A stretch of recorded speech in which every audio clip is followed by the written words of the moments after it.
নারায়ণং নমস্কৃত্য নরং চৈব নরোত্তমঃ দেবীং সরস্বতীং ব্যাসাং ততো জয়মুদীরয়ে নিগমকল্পতরোর্গলিতাং ফলং শুকমুখাৎ অমৃতদ্রবসংযুতং পিবত ভাগবতং রসমালয়ং মুহুরহ রসিকা ভুবি ভাবুকা।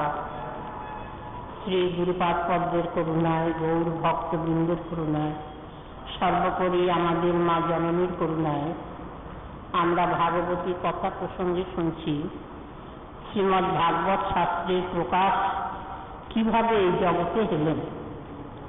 কারণ কথা তো এখানকার নয়, ভগবানের কথা, ভাগবতী কথা বা ভক্তের কথা কোনোটাই আমাদের মর্তভূমির নয়। সে কথারূপে তারা চিরন্তন নিত্য লীলায় আছে। সেটি আমরা কি করে পাব? এই ভাগবতী কথার প্রকাশ আমাদের এখানে কিভাবে হলো, সেজন্য যে প্রসঙ্গ করেছেন শাস্ত্র, সেখানে দেখা যাচ্ছে যে ভগবানের নিজের গরজ। ভগবান কত করুণ। জীব যতই ভগবানের পাদপদ্ম ভুলে থাকুক, বিমুখতা নিয়ে থাকুক, কিন্তু ভগবান এত করুণ যে সর্বদা তার চেষ্টা কি করে সে আমার পাদপদ্ম ভজবে। কারণ জীবের এই যে কষ্ট, এর থেকে তাকে নিষ্কৃতি দিতে হবে। বলেন তা যদি হয় তাহলে তো ভগবান কষ্টের মধ্যে তাকে না রাখলেও পারতেন। ভগবানের শ্রীঅঙ্গেই তো অনন্তকোটি জীব সে লীন হয়েছিল যখন মঠ তোলা হল। সৃষ্টি, স্থিতি, লয় তিনটি তো কাজ। সৃষ্টিতে ভগবান তার মধ্যে তাদের সৃষ্টির মধ্যে আনলেন, স্থিতিকালে কিছুদিন তাদের রাখলেন, এরপরে সংহার যখন করলেন তখন কোথায় গুটিয়ে নিলেন বলে নিজের মধ্যে। তখন তো আর কেউ ছিল না। ওই যে চতুশ্লোকী ভাগবত, যেটি ভাগবতী শাস্ত্রের, ভাগবতী কথার বীজ, সেখানে ভগবান বললেন না দ্বিতীয় মঞ্চে যে মহারাজ ওই অহমে বা থামে বাগ্যে নান্নদ যদ সদসৎপরং পশ্চাৎ অহং যদে তচ্চ যো অবশিষ্যে তৎপস্মহম। এটি পরে শুকদেব বলছেন মহারাজ পরীক্ষিতকে উপলক্ষ করে, কিন্তু মূলে ভগবান বৈকুণ্ঠনাথ বলেছেন ব্রহ্মার কাছে। তো সেখানে বলা আছে যে আমি আগে ছিলাম, আগে মানে সৃষ্টির আগে। সৃষ্টির আগে আমি ছিলাম, তারপরে সৃষ্টি যখন হলো তার মধ্যে আমি নিজে প্রবেশ করে সৃষ্টিকে রক্ষা করলাম। এরপরে যখন সংহার কাজ করতে হলো তখন সব গুটিয়ে নিয়ে আমার মধ্যে রাখলাম। তখন আর কেউ ছিল না ব্রহ্মণ, আমি ছিলাম। যো অবশিষ্যে তো স্মহন। শেষ পরে দেখা গেল যে সব গুটিয়ে যাচ্ছে, সব লীন হয়ে যাচ্ছে, কিন্তু জেগে আছে আমি। তাহলে আমি বলতে বলে যে আমার ভিতরেই সব রয়েছে। এই জন্যই তো ভগবান যখন বিশ্বরূপ দর্শন করালেন অর্জুনদেবকে, তখন অর্জুন দেখে অবাক হয়ে যাচ্ছেন যে আমার সখা বলে জানি, যাকে জানি, তার ভিতরে এই রকমের মহিমা। তাহলে এই যে ভগবানের মধ্যে সব লীন হয়ে আছে, তাহলে আমাদের মনে হবে যে আবার জীবকে এই সৃষ্টির মধ্যে এনে তারপরে আবার তাদের উদ্ধার করার সংকল্প, এটা তো দরকার ছিল না। ভগবানকে তারা তো পেয়েই আছে। ভগবানের ভিতরে যখন লীন হয়ে আছে জীব, তখন জীব তো ভগবানকে পেয়েই আছে। আবার সে ভগবানকে কি করে পাবে? ভজন করে আবার তাকে পেতে হবে বলে ওটা পাওয়া হয়নি। ভগবানের ভিতরে যে লীন হয়ে আছে জীব, ওটা জীবের ভগবানকে পাওয়া হয়নি। পাওয়া মানে আস্বাদন, তা মানে স্পর্শ পাওয়া নয়। গুরুদেবের চরণ স্পর্শ করছি রোজ, প্রতিদিন, কিন্তু ওই আস্বাদন হচ্ছে না। আস্বাদন হলে এক মুহূর্তে কাজ হয়ে যাবে, ভগবত দর্শন হয়ে যাবে। তাহলে আস্বাদনের স্বরূপ আলাদা। তাই এখানে ভগবান দেখলেন যে একে তো আস্বাদন করাতে হবে। আমার এমন মাধুর্য, এমন ঐশ্বর্য, এমন রসের পরিপাটি, এত গুণের প্রকাশ, জীব সে আমাকে আস্বাদন করবে না। তখন বললেন যে তাহলে কি উপায়? বললেন তাকে সৃষ্টির মধ্যে আনতে হবে। বললেন প্রয়োজন কি? তাহলে রসের বোধের জন্য। রসের বোধ ছিল না। ভগবানের শ্রীঅঙ্গে রয়েছে অনন্ত কোটি জীব, আমাদের শরীরেও তো আছে। আমাদের শরীরের প্রতি রক্তের মানে বিন্দুতে কত জীবাণু আছে না, কত জীবাণু আছে যে রক্ত পরীক্ষা করতে গেলে দেখা যায় সেটা ধরা পড়ে। যদি দুষ্ট জীবাণু হয় ধরা পড়ে, যদি না থাকে তাহলে বোঝা যায় যে রক্ত শুদ্ধ। কাজে রক্তের মধ্যে অনেক জীবাণু, অনেক সব প্রাণী রয়েছে, কিন্তু তারা আমার নিজের স্বরূপকে উপলব্ধি করতে পারছে না। তা যদি করতে তাহলে তো তারা জীবন্ত একটা চেতনের স্বরূপে সে কাজ করত, কিন্তু কিছুই বোঝে না। তা সেই জন্য এখানে জীব ভগবানের শ্রীঅঙ্গে লীন হয়ে আসতে বটে, কিন্তু ভগবানের রূপ, গুণ, মাধুর্য, লীলা কিছুই বুঝতে পারছে না। তার কারণ তার তো রসবোধ নেই। রসবোধ তো সম্বন্ধের উপরে হবে। তাই ভগবান সৃষ্টির মধ্যে জীবকে যে আনলেন, এই যে দেহ, ইন্দ্রিয়, মন, বুদ্ধি দিলেন, এতে কষ্ট আছে। দেহ ধারণের যে কষ্ট সেটা তো আমরা নিজেরা ভালো করে বুঝি, কিন্তু ইন্দ্রিয়, তারপরে মন, বুদ্ধি, এসবেতে যে মানুষকে পীড়া দিতে মানে কষ্ট পেতে হয়, এটা তো মানুষ বোঝে। কিন্তু এটা প্রয়োজন ছিল। প্রয়োজন ছিল কেন? কারণ এই দেহ, ইন্দ্রিয়, মন, বুদ্ধি নিয়েই তো সম্বন্ধ। এই জগতে মানুষকে যে আনলেন সৃষ্টির মধ্যে, একটা সম্বন্ধ দিয়ে দিলেন। পিতা, মাতা, আত্মীয় স্বজন, স্ত্রী, পুত্র, তারপরে স্বামী, স্ত্রী, তারপরে ভৃত্য, তারপরে প্রভু, এসব সম্বন্ধ আছে না, 4 রকমের সম্বন্ধ। দাস প্রভু, সখা সখা, পিতা পুত্র, আর ওই কান্ত কান্তা মানে পতি পত্নী। এই 4 রকমের সম্বন্ধ নিয়ে জগতে যত কিছু চলেছে, এই সম্বন্ধ জীব জানত। তখন একটা অনুচৈতন্য জীবাত্মা সৃষ্টির স্থিতি মানে সৃষ্টির মধ্যে এলো, তখন তার বোধ ছিল যে আমি পিতা, বা আমি পুত্র, বা আমি ভৃত্য, বা আমি দাস, বা আমি প্রভু, বা আমি পতি, বা আমি পত্নী। কোনো বোধ ছিল না। সে একটা নিত্য শুদ্ধ বুদ্ধ মুক্ত স্বরূপ, একটা আনন্দের কণা, একটা চিৎ কণা মানে জ্ঞানের কণা, আর একটা নিত্য স্বরূপ। তাহলে রসবোধ নেই, সে ভগবানের রস আস্বাদন করবে কি করে? সেজন্য প্রাকৃত জগতে ভগবান এত সম্বন্ধ দিল। এগুলো অভ্যাস করো, এগুলো অভ্যাস করে করে এতে আটকে যেও না। এই সম্বন্ধটা যখন আমাকে দিতে পারবে, তখন আস্তে আস্তে ওই সম্বন্ধ বিচারে তখন আমার এই রূপ, গুণ, লীলা, মাধুর্য আস্বাদন হবে। তাই সৃষ্টির মধ্যে যে ভগবান জীবকে এনেছেন, এটা ভগবানের বিশেষ করুণা। এবং সেই করুণার বশবর্তী হয়ে ভগবান নিজেও এই লীলার মধ্যে এলেন। সৃষ্টির মধ্যে এসে লীলা প্রকাশ করলেন ভগবান, এবং সেই লীলা কথারূপে রইলেন।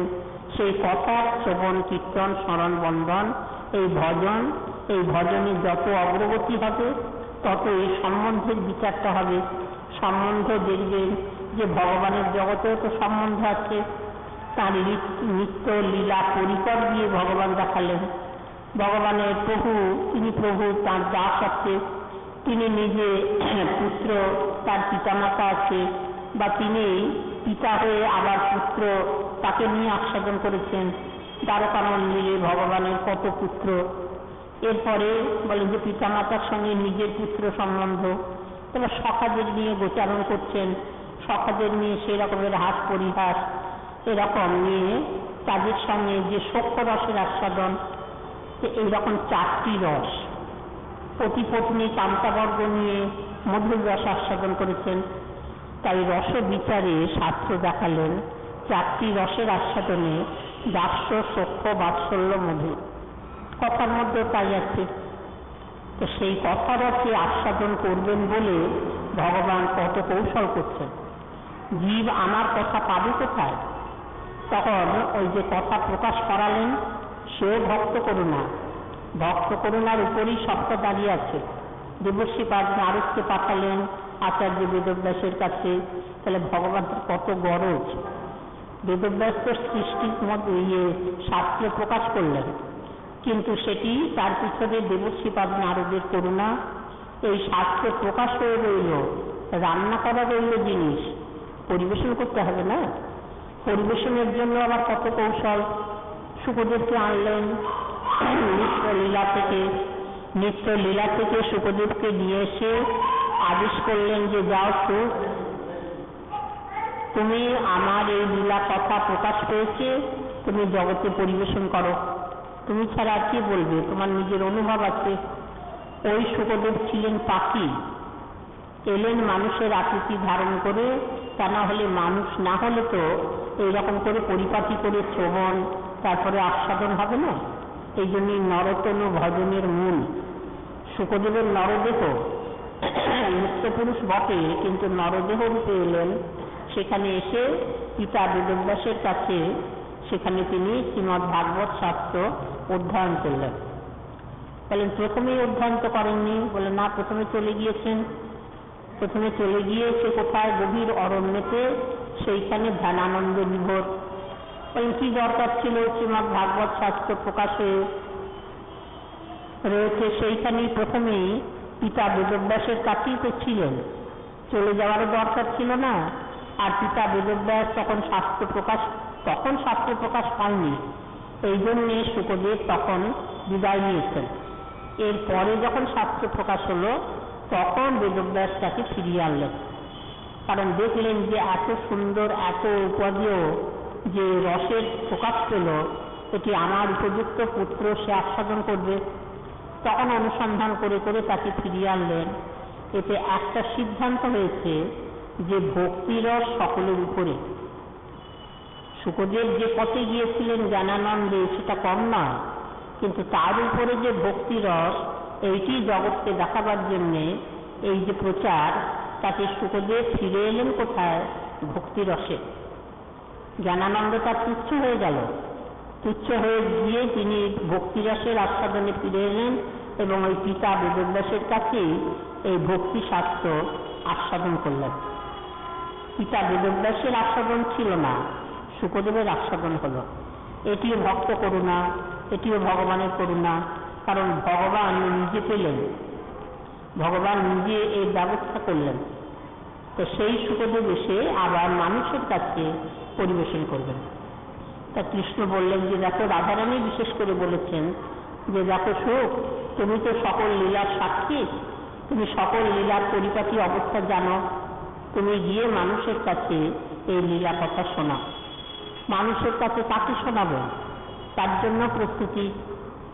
এই জন্যে মহারাজ পরীক্ষিতকে তৈরি করছেন। মহারাজ পরীক্ষিত পাণ্ডব বংশধর। মহারাজ পরীক্ষিতকে সিংহাসনে বসিয়ে পঞ্চপাণ্ডব তারা মহাপ্রস্থান করেছেন। হিমালয়ের পথে গিয়ে সেইখানে সশরীরে গিয়েছেন, কিন্তু রেখে গেলেন কাকে? বলেন উত্তরাধিকারীকে। উত্তরাধিকারীকে নিয়ে গিয়ে রেখে গিয়ে তিনি কি কাজ করলেন? বলেন যে তুমিই পারবে। তাই মহারাজ পরীক্ষিতের কাছে আমাদের কৃতজ্ঞতার সীমা নেই। সেই মহারাজ পরীক্ষিত তিনি হচ্ছেন শ্রোতা। পঞ্চপাণ্ডব যখন নিশ্চিন্ত হয়ে চলে গেছেন, কারণ কৃষ্ণচন্দ্রের অন্তর্ধান হয়ে গেছে তখন।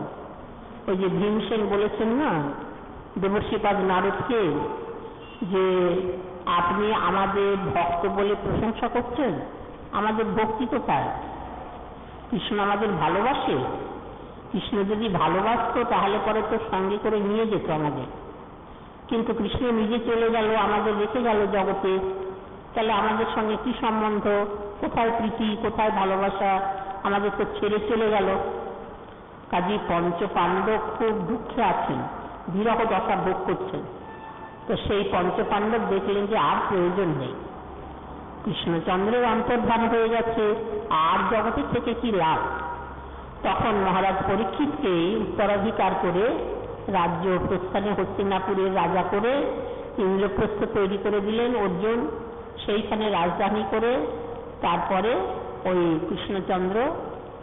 কৃষ্ণচন্দ্রের লীলা মানে পরিকর যারা ছিলেন অবশিষ্ট, তাদের নিয়ে এলেন অর্জুনদেব ইন্দ্রপ্রস্থে ভগবানেরই আদেশে। কারণ যখন কৃষ্ণচন্দ্রের অন্তর্ধান তখন অর্জুন সেখানে ছিলেন দ্বারকায়, দ্বারকা থেকে প্রভাসে, কিন্তু সেখানে তিনি উপস্থিত ছিলেন। কারণ হস্তিনাপুর থেকে যখন কৃষ্ণচন্দ্র দ্বারকা মন্দিরে যান তখন যাওয়ার কথা নয়, মহারাজ যুধিষ্ঠিরের অনুমতি ছিল না, কিন্তু কৃষ্ণ দেখলেন যে না, এখানে থেকে তো অন্তর্ধান লীলা হবে না। সেও একটা কৌশল, হস্তিনাপুরে যদি পাণ্ডবদের কাছে থেকে কৃষ্ণচন্দ্রের অন্তর্ধান হতো তাহলে মানাত না। নিজের জায়গায় গিয়ে সে প্রভাত তীর্থে গিয়ে সেইখানে সেই জরাব্যাগ তিনি তীর ছুড়লেন, কারণ সেখানেও ব্রহ্মসাপ। এই যে ব্রহ্মসাপে ভরা মহারাজ পরীক্ষিতের উপরে শুধু ব্রহ্মসাপ তা নয়, যদুবংশের উপরে ব্রহ্মসাপ। যদুবংশের উপরে ব্রহ্মসাপ হতে পারে? মহারাজ পরীক্ষিতের উপরে ব্রহ্মসাপ একটা অপরাধের একটা সূচনা আছে, কিন্তু যদুবংশের তো কোনো অপরাধ ছিল না। ছিল না তা নয়, ওটা তৈরি করা হলো। তৈরি করা হলো সেটা ভগবানের ইচ্ছা। ভগবান দেখলেন যে একটু অপরাধ সূত্র না হলে অভিশাপ আসে না। অভিশাপ এমনি এমনি দেওয়া যায় না, একটু অপরাধের সূত্র চাই। সেই জন্য এই যে স্ত্রী বেশে শাম্বকে সাজালেন। মুনিগণ যাচ্ছিলেন পিণ্ডারক তীর্থে, তখন সেইখানে গিয়ে মুনিদের কাছে এই যদুকুমারেরা একটু পরিহাস করেই বললেন যে মুনিগণ, আপনারা তো যাচ্ছেন তীর্থে, আপনারা তো অন্তর্যামী, তা আপনারা বলুন তো যে এই যে নারী, এ কি সন্তান প্রসব করবে, পুত্র না কন্যা? কিছুই নয়, সে তো পুরুষ, সে কৃষ্ণেরই পুত্র, জাম্ববতী সুত। জাম্ববতী কৃষ্ণের গৃহিণী মানে রানী, আর তারই পুত্র শাম্ব। তো সেই শাম্বকে স্ত্রী বেশে সাজিয়ে আবার গর্ভবতী রমণীর মতো করে সাজিয়ে মুনিদের কাছে নিয়ে গেছেন। মুনিরা জানতে পারবেন না, মুনিরা তো অন্তর্যামী। তারা বলেন আমাদের সঙ্গে পরিহাস, এ পুত্র প্রসব করবে না, কন্যা প্রসব করবে না, এ মুষল প্রসব করবে, এবং সেই মুষল হবে তোমাদের তুলনা আসন। মুষলং তুলনা আসনম, একটা লোহার দণ্ড। তখন তারা তো ভয় পেয়েছে, মুনিরা তো চলে গেলেন নিজেদের জায়গায়। তো সেই দণ্ডটা পেলেন কোথায়? কাপড় চোপড় সরিয়ে সেখানে একটা মুষল, লোহার দণ্ড। তখন তো ওরা ভয় পেয়ে গেছে যে এইটা আমাদের কুলকে নাশ করবে। তখন সমুদ্রের তীরে নিয়ে গেছে, খুব করে ঘষছে সেই বালির উপরে সৈকতে, ঘষে ঘষে ঘষে ঘষে সেই দণ্ডের থেকে সব লোহার চূর্ণ বেরিয়েছে। সেই চূর্ণগুলোতে সব নল খাগড়ার গাছ হলো, যাকে এরোকা বৃক্ষ বলা হয়। সে সমুদ্রের সৈকত খেয়ে গেল, পরিপূর্ণ হয়ে গেল। এরপরে একটুখানি অংশ সেটা আর ঘষতে পারল না, তখন সেটা সমুদ্রে ফেলে দিল। সেই সমুদ্রে ফেলে দিল যে একটা মাছে সেটাকে গ্রাস করল। সেই মাছটা পেল কে? জরা নামে এক ব্যাগ। তাকে মানে বিনাশ করে তার ভিতর থেকে ওই লৌহ খণ্ডটা পেল। সেই লৌহ খণ্ডটা দিয়ে একটা তীরের ফলা তৈরি করলো, তীরের মানে বানের ফলা তৈরি করলো। সেই বানের ফলাতে ভগবান তার চরণ বিদ্ধ করালেনই বলা হবে, কারণ সে তো নিজে ইচ্ছা করে করেনি। তার কাছে রূপ প্রকাশ করলেন কি? বললেন একটা পাখির ঠোঁট। পাখির ঠোঁট যেমন লাল টুকটুকে হয়, সেই ব্যাগ দেখছে যে পাখির ঠোঁটের মতোই তো, তাকে উপরে তীরটা ছুরি, তাহলে ওই পাখিটাকে আমি পাবো। বলছে ওটা পাখি নয়, ভগবানের চরণ তল, রাঙা টুকটুকে। পরেই দেখছেন যে চতুর্ভুজ মূর্তি, একটা পিপল বৃক্ষে, অশ্বত্থ বৃক্ষে উঁচু উঁচু ডালেতে কৃষ্ণ বসে আছেন। কৃষ্ণের ওইখানে বসে থাকার কথা, সব সাজানো, এমন পরিপাটি সাজানো বোঝা যায় না। তখন চতুর্ভুজ মূর্তি দেখে যারা ব্যস্ত অবাক হয়ে গেছেন, ভয়ও পেয়েছেন। তখন ভগবান বজ্র নির্ঘোষ স্বরে বললেন, মা ভয় পেও না, ভয় পেও না। আমার কাছে আবার ভয়? আমার কাছে ভয় থাকলে পরে তো মানে জগতে কোথাও ভয় নিবারণ হবে না, আমিও তো অভয়। তখন জরাবাক্য করচরি চরণে গিয়ে পড়েছে পদতলে, বলে প্রভু আমার এই অপরাধ পালনের উপায় কি? বলেন কোনো অপরাধ নেই, তুমি যাও, গিয়ে সংবাদ দাও, তাহলে পরে তোমার কোনো অপরাধের ভয় করো না। আর সেইখানে ভগবানের সেই যে মহাপ্রয়াণ, যে মহাপ্রয়াণ, সেইটির খবর নিয়ে যখন অর্জুন ফিরে এলেন সেই হস্তিনাপুরে মহারাজ যুধিষ্ঠিরের কাছে, তখন মহারাজ যুধিষ্ঠির অবাক হয়ে গেছেন। কারণ মহারাজ যুধিষ্ঠির এ খবর পেয়েছিলেন অনেকদিন আগে দেবর্ষিপাদ নারদের কাছে। নারদের তো আভাস দিয়েছিলেন। তো যখন হস্তিনাপুর থেকে দ্বারকায় যান ভগবান, তখন যুধিষ্ঠির মহারাজ পাঠাতে চাননি, কিন্তু কৃষ্ণ নিজেই জোর করেই গেলেন। কারণ দেখলেন যে এই অন্তর্ধান লীলা পঞ্চপাণ্ডবের সামনে যদি হয় ঠিক হবে না, নির্জনে করতে হবে এবং ওই ব্রহ্মসাপ ঘটাতে হবে সেই দ্বারকা মন্দিরে। কাজে সবটাই যেন মানে পরপর হয়ে আসছে, যেন একটা মানে পূর্ব কল্পিত একটা এমন করে সাজানো রয়েছে যে পরপর ঘটনাগুলো ঘটে যাচ্ছে, কিন্তু করবার কিছু নেই। তো এরপরে যখন মহাপ্রস্থানে গেলেন পঞ্চপাণ্ডব, মহারাজ পরীক্ষিতকে রাজা করে দিয়ে গেলেন। এরপরে মহারাজ পরীক্ষিতের সঙ্গে একবার উদ্ধবজির দেখা হয়েছিল। উদ্ধবজির সঙ্গে দেখা হলো যখন, তখন উদ্ধবজির কাছে কৃষ্ণ কথা শুনে মহারাজ পরীক্ষিতের তো অত মনে নেই, শুধু একবার মাতৃগর্ভে কৃষ্ণ স্বরূপ দেখেছিলেন, যখন সেই চতুর্ভুজ মূর্তিতে ভগবান মহারাজ ওই পরীক্ষিতকে রক্ষা করলেন। যেটি বলেছেন, দ্রৌণস্ত্র বিপ্লষ্টমিদং মদঙ্গম সন্তান বীজম কুরু পাণ্ডবানাম যুগোপকুক্ষিং গত আত্মচক্র মাতুশ্চমে শরণং মাতুশ্চমে য শরণং গতায়া। দুবার একই মন্ত্র, ঠিক এক মন্ত্র নয়, একটু মানে বিপরীত করে একটু পরিবর্তন করে বলা আছে। কারণ একবার চক্র বলেছেন, একবার বলেছেন গদা। ভগবান চক্রধারী, ভগবান গদাধর, দুই যে কোনোটি প্রয়োগ করে বিনাশ করতে পারেন। যেমন চক্র দিয়ে শিশুপালের মাথাটা কেটে দিলেন, গদা দিয়ে হিরণ্যাক্ষকে বধ করলেন গদার আঘাতে। কাজে ভগবান গদাধর বটে, আবার চক্রধারীও বটে।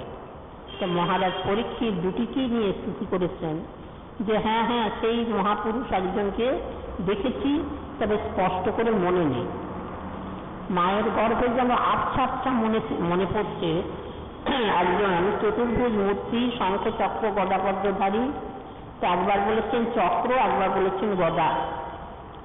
তো সেই অঙ্গুষ্ঠ পরিমাণ, ভগবান তো অঙ্গুষ্ঠ পরিমাণ নন। অঙ্গুষ্ঠ পরিমাণ মানে খুব ছোট। নিজের নিজের হাতের তর্জনী আর বৃদ্ধাঙ্গুষ্ঠ, এইটা ফাঁক করলে পরে যতটুকু পরিমাপ হয় তাকে বলা হয় অঙ্গুষ্ঠ পরিমাণ। তো সেই অঙ্গুষ্ঠ পরিমাণে ভগবান নিজে প্রবেশ করেছেন উত্তরা মায়ের গর্ভে। বলেন কি দরকার ছিল? ভগবানের নিজের প্রবেশের তো দরকার ছিল না। ভগবানের ইচ্ছা মাত্রে কাজ হয়।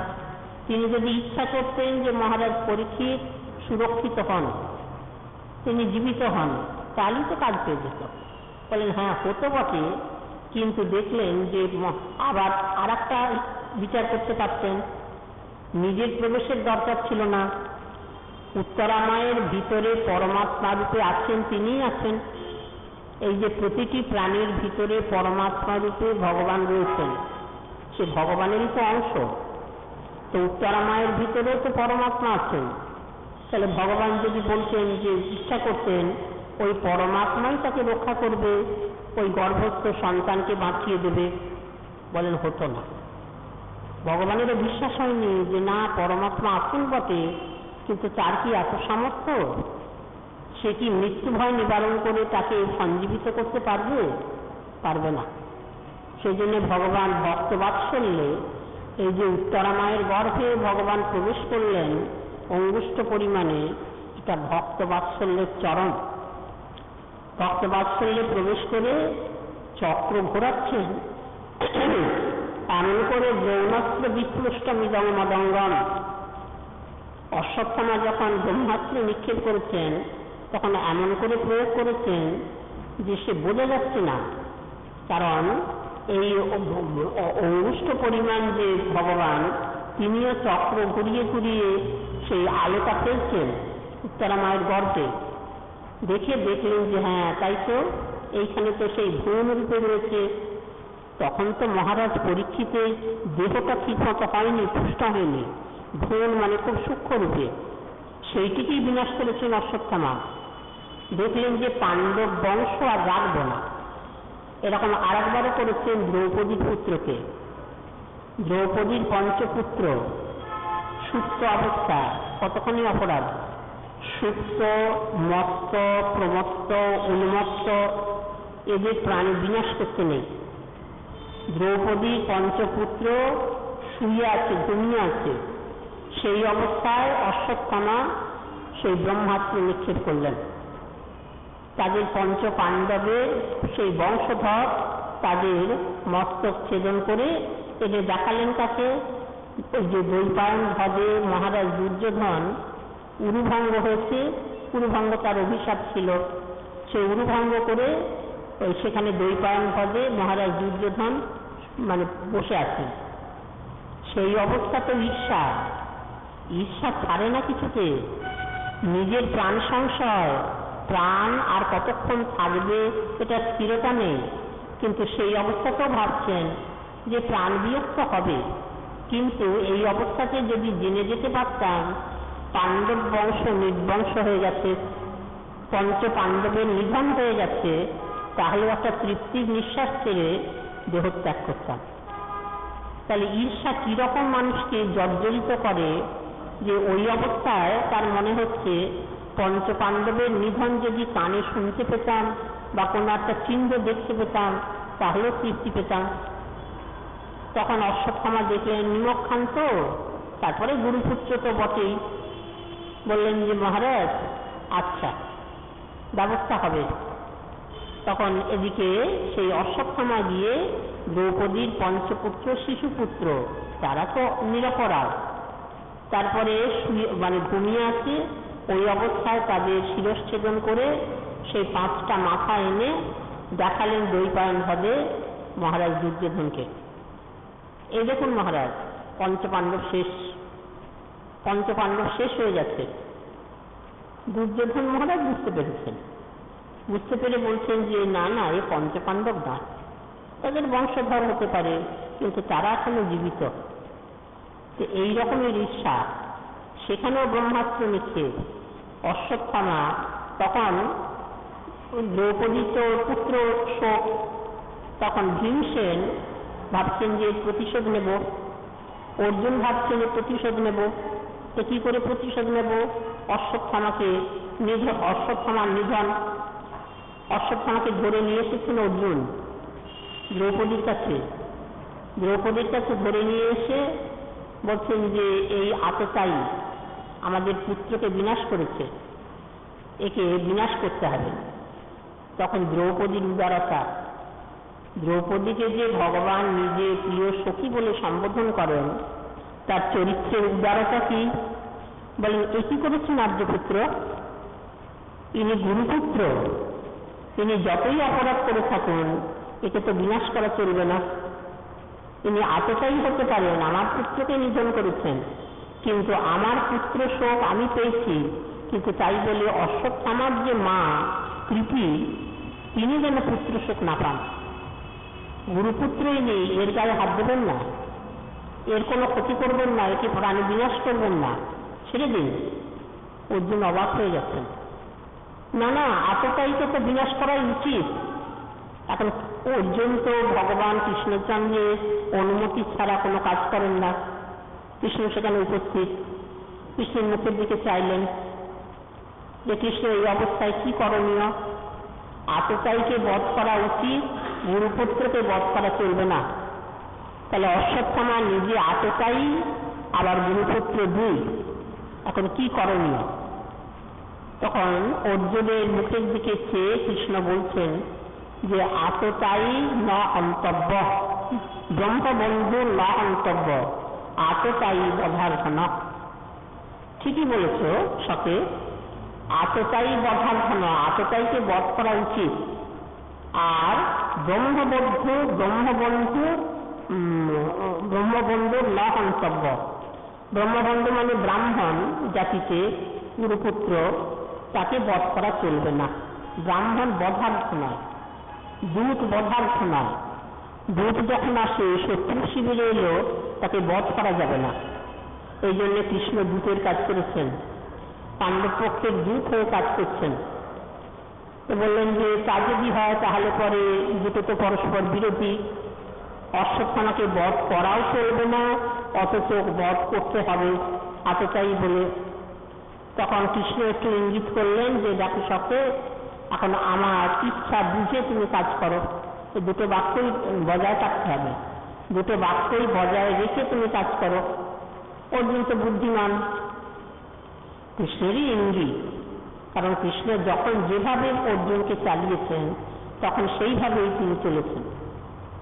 বলেন যে আচ্ছা ঠিক আছে, এতটাই বধার্থ তো, এতটাই বলে বধ করব, অথচ গুরুপুত্র ব্রাহ্মণ বলে বধ করা চলবে না, তাহলে কি উপায়? তখন ওই যে অশ্বত্থামার মাথাতে একটা সহজাত মণি ছিল, সেই মণিটা ছেদন করে নিলেন অর্জুন। বলেন এতে কি হলো? বলেন এতে নিজের সহজাত যে সৌন্দর্য সেটা হারিয়ে ফেললেন অশ্বত্থামা। বলেন তাতে কি হলো? বলেন যে তাতে মৃত্যু তুল্য। যেটা সহজাত সৌন্দর্য বা সহজাত সম্মান, সেটার থেকে যদি কেউ বঞ্চিত হয় সেটা মৃত্যুর থেকে বড়। ভগবান গীতা বাক্যে বললেন না, অকৃত্রিম চাপি ভূতানি কথয়িষ্যন্তিতে অব্যয়াম সম্ভাবিতস্য চাকীর্তি মরণাদতিরিচ্ছতে। এই জন্য সম্মানিত ব্যক্তির যদি সম্মান চলে যায় তার না বাঁচাই ভালো, তার বাঁচা আর মরা সমান। তাই অশ্বত্থামার ওই মাথা থেকে যখন মণিটা ছেদন করে নিলেন, এই জন্য অশ্বত্থামার মাথা জ্বলছে। মাথা থেকে যদি কেউ কিছু ছেদন করে নেয় তো মাথা অহরহ জ্বলছে না। এই জন্য অশ্বত্থামায় নম বলে, অশ্বত্থামায় নম বলে ওই যে তেল মাখার সময় তেল দেওয়া হয়, ওই তেলটা পরে অশ্বত্থামার মাথায়, তাতে মস্তকটা একটু শীতল হয়, তারপরে জল দিলে শীতল হবে। তো এই যে দুটি কাজ করলেন, তখন দ্রৌপদী চেয়েছিলেন যে আমি পুত্র শোকে কাতর হয়েছি, কিন্তু এর মা যেন পুত্র শোক না পায়। এটা দ্রৌপদীর উদারতা অত্যন্ত। তো সেই রকম এই যে পঞ্চ পাণ্ডবের নিধন চেয়েছিলেন দুর্যোধন, কিন্তু সেটা তো সম্ভব নয়। তো এখানে তেমনি ওই পাণ্ডব বংশধর যে মহারাজ পরীক্ষিত, তাকেও বিনাশ করব। সেই বিনাশের জন্য ভ্রূণ রূপে তাকে বিনাশ করবার জন্য সেখানেও ব্রহ্মাস্ত্র নিক্ষেপ করেছেন উত্তরা মায়ের গর্ভে। সেখানে ভগবান অঙ্গুষ্ঠ পরিমাণে চতুর্ভুজ মূর্তিতে তার গর্ভে প্রবেশ করেছেন। উত্তরা মা প্রার্থনা করেছেন যে মা মে গর্ভ নিপাততাম, যে কৃষ্ণ আমার এই গর্ভের যেন বিনাশ না হয়। এত করে ভগবান রক্ষা করছেন কেন? শুধু এই ভাগবতী কথা প্রকাশের জন্য, ভাগবতী কথা প্রকাশের জন্য, এবং জীব যারা আসবে ভবিষ্যতে কলিযুগে তারা যাতে আমার লীলা কথার শ্রবণ কীর্তন স্মরণ বন্ধন করতে পারে। তাহলে সেই লীলা কথার শ্রবণের জন্যই ব্যবস্থা আমাদের এই মায়ের মন্দিরে আমার নিত্য ধামগত আমার জীবনদাতার অপূর্ব দান। সেই অপূর্ব দান তিনি দিয়ে গেলেন। মানুষ টাকা করি, ঘর বাড়ি জমি জমা এসব তো দান করে, কিন্তু কথা দান করে গেলেন যেটিকে গোপরামারা বলেছেন ভুরি দাতা। ভুবি গৃণন্তিতে ভুরি দা জানা, গোপরামাদের বাক্য। কাজে ভুরি দাতা মানে কথা দানের তুলনা হয় না। তাহলে কথা দান কি ভগবানের গরজ আছে? কথা শুধু থাকলেই হবে না, মানুষ শুনুক। সেই শ্রবণ ক্রিয়া এইটি প্রথম ভক্তি অঙ্গ যাজনে, দুজনে শ্রবণাঙ্গা ভক্তি, তারপরে পরে অন্য ভক্তি অঙ্গ যাজন। শ্রবণ করবে, তারপরে কীর্তন, তারপরে স্মরণ মনন, এইরকম করে সেই শ্রবণের জন্যে ভগবান প্রস্তুতি নিচ্ছেন। প্রস্তুতি কি? যখন উদ্ধবজির সঙ্গে মহারাজ পরীক্ষিতের দেখা হলো, তখন কৃষ্ণ কথা শুনছেন তার কাছে, শুনে খুব ভালো লেগেছে যে এইরকম মধুর কথা, তো এইভাবে কথা সবাই কি করে শুনবে? তখন উদ্ধবজি বললেন যে পরীক্ষিত, তুমি একটা কাজ করো, তুমি দিগ্বিজয়ে যাও। তুমি দিগ্বিজয়ে গেলে পরে এই ভাগবতী কথা প্রকাশ হবে।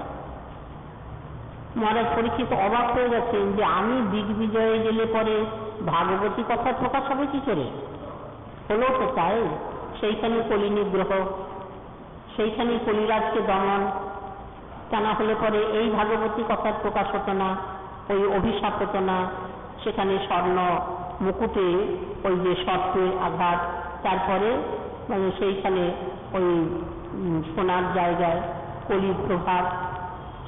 তাই এখানে উদ্ধবজির বাক্য তো সেটা ফলল।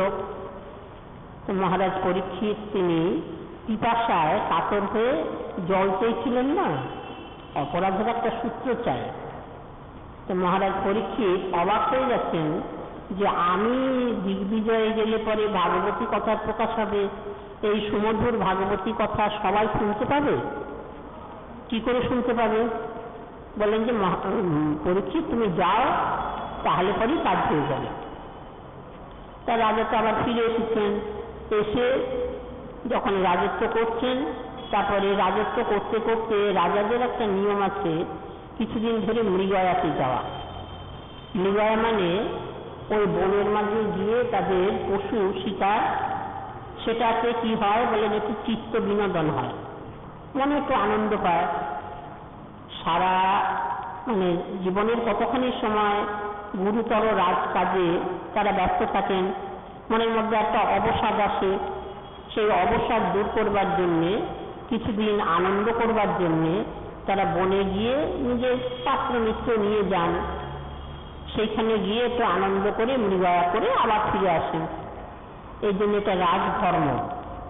মৃগয়া করে রাজধর্ম। এই যে পশু শিকার, বলে পশু হত্যা হয় তো, বলে তাতে দোষ হয় না, তাতে দোষ হয় না। বলে দোষ হয় না তা কখনো হয়? হত্যাটা হলো, তাহলে দোষ তো হয়নি। ওই যে রাধারানী অবশ্য খুব মানে প্রণয় বসে বলেছেন রামচরিত্র সম্বন্ধে, কৃষ্ণকেই বলতে চাইছেন কৃষ্ণ এবং রাম ভিন্ন নয়, কিন্তু রামচন্দ্রের স্বরূপে তিনি যে একটা গুরুতর অপরাধ করেছেন এইটা কৃষ্ণের উপরে চাপাচ্ছেন। হ্যাঁ হ্যাঁ, তোর প্রভুকে জানি। সেই ভ্রমণকে যখন বলছেন তিরস্কার করে, মৃগজীব গোপীন্দ্রাং বিদ্বধে লুব্ধ ধর্মা শ্রিয়ং অকৃত বিরূপাং স্ত্রীজিতক কামজানাং বলিমপি বলিমত্বা দৃষ্টয়ত ধাঙ্কবতজ স্তব অলম অসিত সক্ষই দুস্তজস্তৎকথা। তোর প্রভু তুই গুণ গাইতে এসেছিস আমার কাছে? তোর প্রভুর চরিত্র কোনোদিন ভালো ছিল না আমি জানি।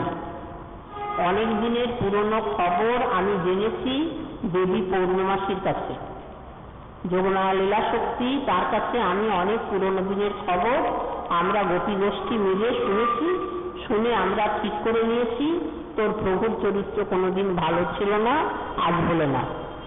কাজী তোর প্রভুর গুণ আমার কাছে গাইতে আসিস না, তার কথা আমরা শুনবো না, বলবো না, ভাববো না, এই রাধারানী বলে দিয়েছেন। তখন ওই ভ্রমরটা না, ভ্রমরটা আর কিরকম ফেলফেল করে চেয়ে আছে। আমার প্রভুর চরিত্র তুমি সব জানো ঠাকুরানী? কোন দিনের খবর বলছো বলো তো? বলেন সেই সত্যযুগে, ত্রেতা যুগে। সত্যযুগের কথা পরে বলছি, আগে ত্রেতা যুগের কথা বলি। ত্রেতা যুগের পরই দাপর যুগ। অবশ্য অনেক দিনের ব্যবধান আছে, তাহলে মানুষ বলে না ত্রেতার পরই দাপর। তাহলে ত্রেতা যুগে কি খবর পেলে আমার প্রভুর? বলেন তখন তিনি রাম অবতারে এসেছিলেন। রাম অবতারে এসে তিনি ব্যাধের মতো লুকিয়ে লুকিয়ে বালিরাজকে বধ করলেন। ওই মৃগয়াতেই মানে রাম সীতামার সন্ধানে দিয়েছেন, সেইখানে ওই যে মৃগজুরিব কপিন্দ্রং দিগ্বধে লুব্ধ ধর্মা। কপিন্দ্রকে বলেন বালিরাজ, সুগ্রীবের দাদা, সুগ্রীবকে তো রাজা করলেন, তার বালিরাজকে বধ করলেন। ও বিপরীত ছিল। তখন তাকে সংহার করবার জন্য কি করলেন? একটা ছল করলেন। বধ করবেন কি করে? বালিরাজ তো মানুষ জাতি নন, বানর জাতি। তাকে লুকিয়ে লুকিয়ে ব্যাধের মতো বধ করলেন। মৃগয়া মানে লুকিয়ে লুকিয়ে বধ করা। মৃগ ধাতু হচ্ছে অন্বেষণ করে বধ করা, খুঁজে খুঁজে বধ করা। পশুগুলো কি সামনে এসে দাঁড়ায় তারপরে বধ করে যে মৃগয়া করতে যায়? বলতে না, পশুগুলো তো লুকিয়ে পড়ে। যে বধ করতে এসেছে তার সামনে পশুগুলো দাঁড়াবে কেন? তারা লুকিয়ে নিজেদের প্রাণ রক্ষা করে। কিন্তু যে মৃগয়া করছে যে রাজা রাজরা, তারা ওই খুঁজে খুঁজে বার করে, এমন করে কৌশল করে বার করে তাদের ঠিক পেয়ে যায়। সেই রকম বালিরাজকে লুকিয়ে লুকিয়ে বধ করেছে। রাধারানী ওইটাকে দোষ ধরেছেন যে হ্যাঁ ভালো, তোর প্রভুর চরিত্র ভালো বলতাম যদি তিনি সম্মুখ সমরে যুদ্ধ করে বালিরাজকে বধ করতেন। এ রাজা রাজা যুদ্ধ হচ্ছে, রাজা রাজায় মানে প্রাণ সংঘাত হবে, সে তো হয় যুদ্ধে।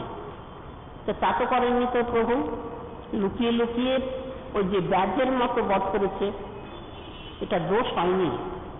দোষ হয়নি কেন? রাধারানী এখন দোষের মতো বলছেন, কিন্তু দোষ হবে না কেন? কারণ বালিরাজ হচ্ছেন বানর জাতি, পশুকে বধ করলে পরে এখানে দোষ হবে না। এই জন্য মৃগয়াকে পশু হত্যা দোষ হয় না। যদি মানুষ জাতি হতেন বালিরাজ তবু বা কথা ছিল, সেখানে সেটা দোষের মধ্যে ধরেননি। মৃগজুরি লোকপিঞ্জং দিব্যদে লুব্ধ কর্মা প্রিয়ম অকৃত বিরূপাং শ্রীজিতক কাম জানাম। বলে শূর্পণখা নাসিকা কর্ণচ্ছেদন, সেটা তো দোষ হবে? বলে না, সেটাও দোষ হয়নি, দোষের পর্যায়ে পড়বেই না। এই জন্য কৃষ্ণ চরিত্র রামচরিত্র নিষ্কলুষ, কোনো দোষ স্পর্শ করে না। ভগবানের চরিত্র মাত্রেই কোনো দোষ স্পর্শ করে না। যদি বা দোষের মতো মনে হয়, ওটা দোষের মতো, দোষ না। শূর্পণখার নাসিকা কর্ণচ্ছেদন, এটা দোষ হবে না কেন? বলেন তুলসী দিয়ে রাখলেন, চিহ্নিত করে রাখলেন যে শূর্পণখা আমার ভোগ্যা, এ অন্য কোনো পুরুষের ভোগ্যা নয়। যদি বিকৃত না করে দিতেন দেহ, যদি বিকলাঙ্গ না করে দিতেন, তাহলে অন্য পুরুষ তাকে নেবে, তখন শূর্পণখাকে ব্যভিচারিণী হতে হবে।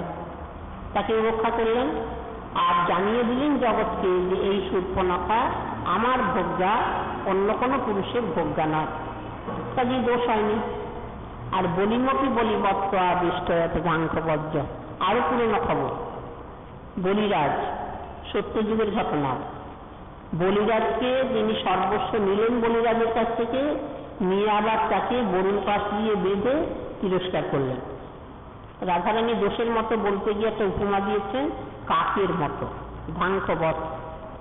কাক যেমন অন্নদাতার অন্ন তো ভোজন করেই, করে আবার কা কা শব্দ করে তাকে একেবারে ব্যস্ত করে তোলে, তোর প্রভুর আচরণ ঠিক সেই রকম। বলিরাজের সর্বস্ব নিয়েছেন ত্রিভুবন, ত্রিভুবন বিভব হিসাবে প্রকণ্ঠ স্মৃতি। 3 ভুবনকে জয় করে নিয়েছেন বলিরাজ, সবটা ভগবান অধিকার করে নিলেন। নিয়ে আবার তিরস্কার করবেন যে মহারাজ আমার তৃতীয় চরণে স্থান দিন, কিন্তু ঠিক কাকের মতো তাকে আবার ওই রকম করে বেঁধে সেইখানে তিরস্কার করছেন। কাজে তোর প্রভুর চরিত্র আমরা তোর কাছে এরকম করে শুনবো কেন? কোনোদিনই তার ভালো ছিল না। বললেন এটা তো দোষ হবে, বলিরাজকে নিগ্রহ করা এটা তো দোষ হবে। বললেন না, দোষ হবে না। বললেন কেন দোষ হবে না? তিনি তার সর্বস্ব নিলেন, দেননি তো বটে। বললেন অনেক দিয়েছেন, অনেক দিয়েছেন। বললেন ধ্রুবকে তো দেখা যাচ্ছে সাক্ষাৎভাবে রাজ্য দিয়ে গেলেন, প্রহ্লাদকেও রাজা করে গেলেন, সিংহাসনে অভিষিক্ত করে গেলেন। ওই বলিরাজের সর্বস্ব নিয়ে আবার তাকে তিরস্কার করছেন। বললেন যে নিয়েছেন কিরকম? বলে নিয়েছেন যত, তার অনেক বেশি গুণ দিয়েছেন। যেমন কবির কথা আছে না, যে দিয়েছি যত নিয়েছি তার বেশি। জগতে আমি যে জিনিস দিয়েছি তার থেকে জগতের কাছ থেকে প্রীতি, ভালোবাসা, শ্রদ্ধা, মমতা যা পেয়েছি সেটা দেবার তুলনায় অনেক বেশি। কাজে ভগবান যা পেয়েছেন তার থেকে অনেক বেশি দিয়েছেন। ভগবানের ওইটাই স্বভাব। স্বভাবকে বলেন যে যা নেন তার থেকে অনেক বেশি দেন। এই জন্য ভক্তের দেওয়া জিনিস বলেছেন, ভক্তের দেওয়া উপহার আমি প্রচুর পরিমাণে তাকে দিই। কি দিলেন বলিরাজকে? বলে নিজেকে দিয়ে দিয়েছেন। আত্মনিবেদন করেছেন না বলিরাজ? আত্মনিবেদন মানে মাং মদিয়ম অহং দবে, আমাকে এবং আমার বলতে যা কিছু আছে সর্বতভাবে বিকিয়ে দিলাম। বলিরাজকে যখন বাঁধলেন অল্পক্ষণের জন্য বেঁধেছিলেন, চিরদিন ভগবান বলিরাজের কাছে বাঁধা হয়ে রইলেন। মহারাজ, আপনাকে তো আমি অল্পক্ষণের জন্য বেঁধেছি, কিন্তু আপনাকে এই প্রতিদান বেশি করে দেবার জন্যে আমি চিরটা জীবন, শুধু এক জন্ম নয়, জন্ম জন্মান্তর ধরে আপনার কাছে বাঁধা হয়ে রইলাম। পাঠিয়ে দিলেন কোথায়? সুতলে। এই যে পৃথিবী, ভূমি মানে আমাদের ভূলোক, এই ভূলোকের অনেক নিচে সুতল, ভূতলের পরে অতল, সুতল, তলাতল, রসাতল, মহাতল, পাতাল। পাতাল শেষ লোক। তো এই সুতলেকে পাঠিয়ে দিলেন বলিরাজকে। প্রহ্লাদকেও বললেন যে প্রহ্লাদ তুমিও যাও, প্রহ্লাদের নাতি তো বলিরাজ, তুমি গিয়ে পুত্র নাতি এসব নিয়ে খুব আনন্দ করে সেইখানে বাস করো, আর সেখানে আমিও থাকবো, তোমাদের কাজ ছাড়া হবে না। তখন বলিরাজ বললেন যে প্রভু তুমি কিভাবে থাকবে? বললেন তোমার দাড়ি হয়ে থাকবো। মহারাজ তোমার দাড়ি হয়ে থাকবো। বললেন দাড়ি? কিরকম দাড়ি? বললেন তোমার দরজায় পাহারা দেবো। বললেন আমার কিন্তু একটা আর্জি আছে, প্রার্থনা আছে। কি প্রার্থনা? আমি যখন প্রভাতে উঠে যে দরজা দিয়ে বেরোবো সেইখানে যেন তোমার দর্শন পাই। বলেন হবে? বলে যে তাহলে দরজায় তুমি অপেক্ষা করবে আমার জন্য, আমাকে দর্শন দেবার জন্য? বলেন হ্যাঁ। বলেন কিন্তু প্রভু আমার তো প্রাসাদের দরজা একটা নয়, দরজা তো অনেক, তাহলে আমার কোন দিন কোন দরজা দিয়ে বেরোবার ইচ্ছা তা তো বলা যায় না। যেদিন যে দরজা দিয়ে বেরোবার ইচ্ছা হলো সেই দরজা দিয়ে বেরোলাম।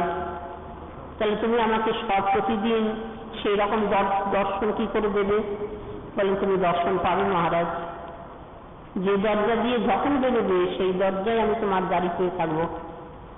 তাহলে ভগবান কতখানি দিয়েছেন সেই বলিরাজকে। বললেন যেখানে বলিরাজের সর্বস্ব হরণ করলেন কেন?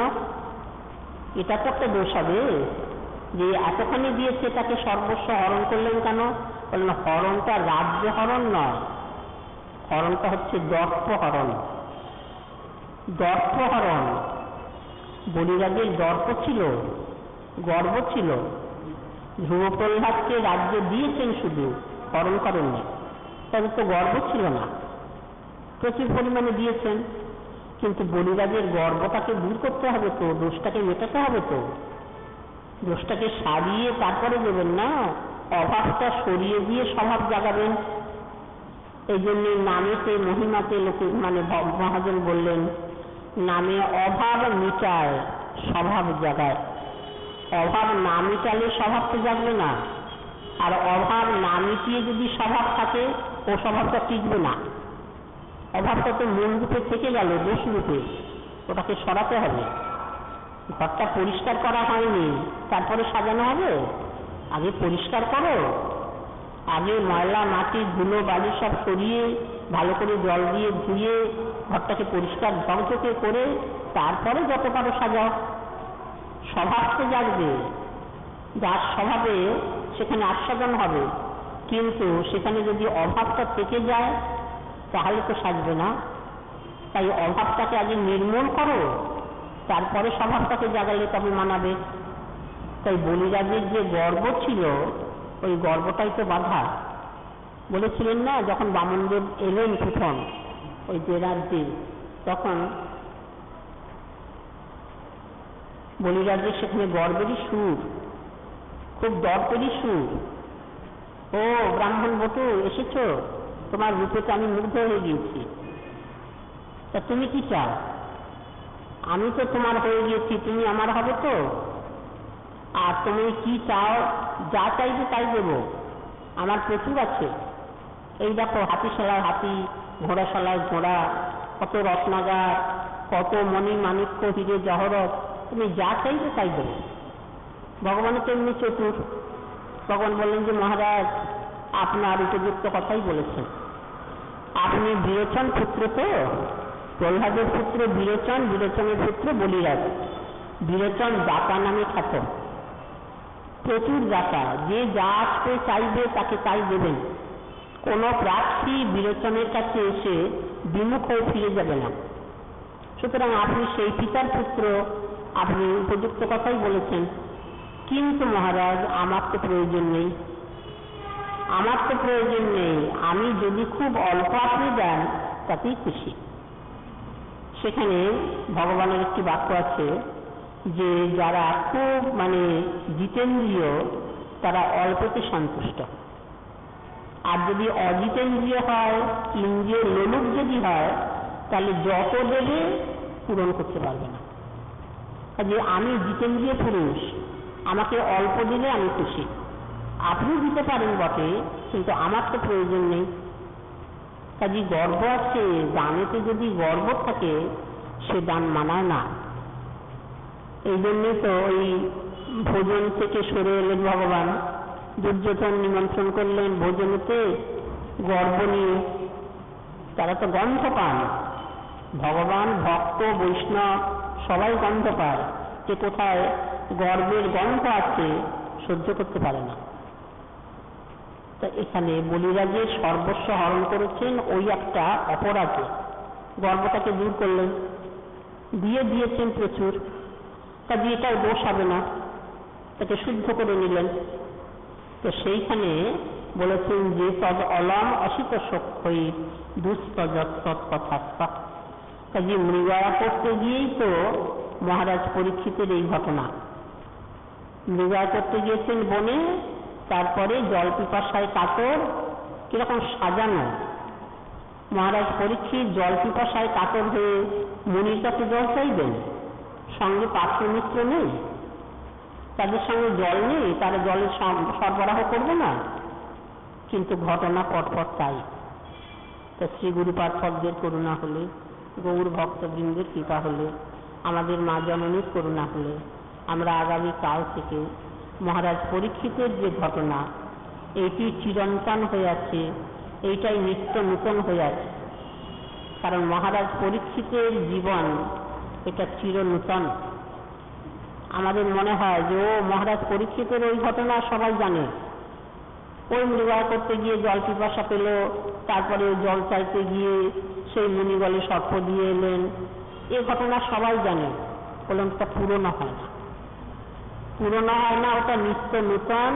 এবং যার থেকে এই ভাগবতী কথার প্রকাশ, এবং আজকে যে আমরা এই ভক্তজন যে পিপাসা নিয়ে শোনেন, এটা তারই ফল। এবং ফলশ্রুতি যায় ভগবানের পাদপদ্ম লাভ, এটিরও সেই ফলশ্রুতি যে ওই মহারাজ পরীক্ষিতের অবদান। তিনি নিজে পেয়ে গেছেন, জগৎকে পাইয়েছেন। কাজে তার প্রতি আমাদের কৃতজ্ঞতার শেষ নেই।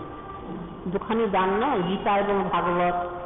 গীতা দান করলেন অর্জুনদেব, আর ভাগবত দান করলেন মহারাজ পরীক্ষিত। একই বংশ, যে পাণ্ডব বংশের কথা আমরা শুনছিলাম প্রথমে, পাণ্ডব বংশের একই বংশের দুই দান, গীতা এবং ভাগবত। গীতা দিলেন অর্জুনদেব পিতামহ, আর পৌত্র মহারাজ পরীক্ষিত দিলেন শ্রীমদ্ ভাগবত। দুটি পাণ্ডব বংশের অবদান। তো শ্রীগুরু পার্থদের করুণায়, আমাদের মা জননীর করুণায়, গৌর ভক্তবৃন্দের করুণায় আগামী কাল থেকে আমরা পরপর এই স্মরণ করব। জয় রাধা, সবাই কৃপা করব। জয় রাধা।